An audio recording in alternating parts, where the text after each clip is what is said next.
Perranzabuloe is a coastal civil parish and a hamlet in Cornwall, England, United Kingdom. Perranzabuloe parish is bordered to the west by the Atlantic coast and St Agnes parish, to the north by Cubert parish, to the east by St Newlyn East and St Allen parishes, and to the south by Kenwyn parish. The hamlet is situated just over a mile south of the principal settlement of the parish, Perranporth. The hamlet is also 7 miles south-southwest of Newquay. Other settlements in the parish include Perrancoombe, Goonhavern, Mount and Callestick. The parish population was 5,382 in the 2001 census, increasing to 5,737 at the 2011 census. The name of the parish derives from the medieval Latin Perrancoombe, meaning Piran in the sand. It refers to St Piran, who founded an oratory church in the 7th century near the coast north of Perranporth. In medieval times, the parish of Perranzabuloe was a peculiar of Exeter Cathedral. Perranzabuloe at the time exercised ecclesiastic control of St Agnes.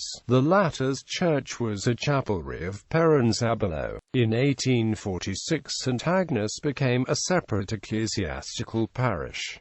St Piran's Oratory and Old Church. The site of the Oratory of St Piran is in the extensive sand dunes known as Penhale Sands. Legend has it that St Piran landed on Perran Beach from his native island and built the oratory in the Irish style. The first oratory was probably built of wattle and daub and replaced in stone at a later date. The oratory was very simple in plan and was barely 30 feet long. Local community groups have established a fund for re-excavation of the site, which began in early 2014. 3 carved stone Celtic heads of a man, woman, and cat are in the care of the Royal Cornwall Museum. The encroachment of the sand led to the oratory's abandonment in the 10th century. The noted 17th-century antiquary Richard Carew wrote, "St Piran too well brooketh his name in Sabulo, for the sand carried up by the north wind from the seashore daily continueth covering and marring the land adjoinant. So as the distress of this deluge drove the inhabitants to remove their church. Howbeit when it meeteth with any crossing brook, the same restraineth and barreth his farther encroaching that way." It was in consequence of this notion that the inhabitants, thinking such situation secure, removed the church only about 300 yards, it being on the opposite side of the brook.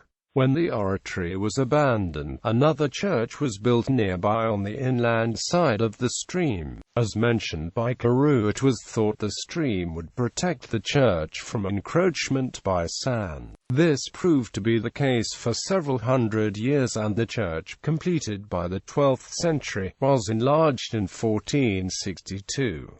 However, mining fatigue caused the stream to dry up and eventually the church was engulfed by the dunes. The last service was held in 1795, after which the old church was partially dismantled and the materials used to build a new church inland. However, the old church's graveyard was used for burials until 1835 before sand enveloped it. The oratory site was excavated in 1910, but the remains of the stone building are now buried in the sand again. The site of St Piran's old church and the 10th century cross next to it was excavated in 1919. St Piran's cross stands in the dunes between the oratory site and the graveyard of the old church. It is dedicated to dinners and miners and stands 8 feet high. In Saxon times there was also a monastery near the oratory site, but it was disendowed, c. 1085, by Robert of Mortain. The relics of St Piran were preserved in St Priand Old Church, which became a centre of pilgrimage. The relics are recorded in an inventory made in 1281 and were still venerated in the reign of Queen Mary I, according to Nicholas Ross Carrick's account. Parish church. The present parish church is situated in Perranzabuloe hamlet at grid reference SW 770,521.